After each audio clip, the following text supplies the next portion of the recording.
આપણે હંમેશા ગર્વથી કહીએ છીએ કે ભારત વિશ્વગુરુ હતું, પણ શું ક્યારેય અરીસામાં જોઈને આપણે આપણી જાતને એક સવાલ કર્યો છે કે જો આપણે શ્રેષ્ઠ હતા તો આજે આપણે ક્યાં છીએ? જો નાલંદા અને તક્ષશિલા આપણી પાસે હતી તો આજે આપણા યુવાનો ભણવા માટે વિદેશ કેમ દોડે છે?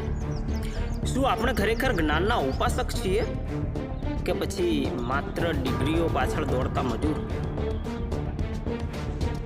શું આપણી શિક્ષણ પદ્ધતિ આપણને વિચારતા શીખવે છે કે પછી માત્ર સવાલોના જવાબ ગોખતા? શા માટે આપણે નવી શોધ કરનારને પાગલ કહીએ છીએ અને પરંપરાના નામે જૂના વિચારોને વળગી રહેતા માણસોને મહાન કહીએ છીએ?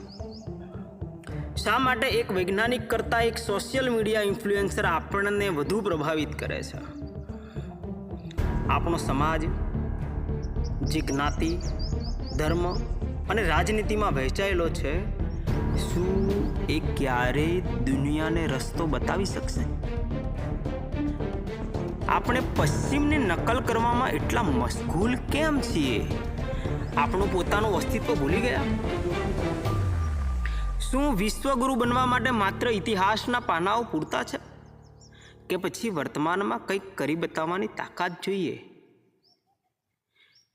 શું સાચે જ આપણે જ્ઞાનને માન આપીએ છીએ કે પછી આપણે માત્ર એ જ્ઞાનના નામે આપણો અહંકાર સંતોષીએ છીએ?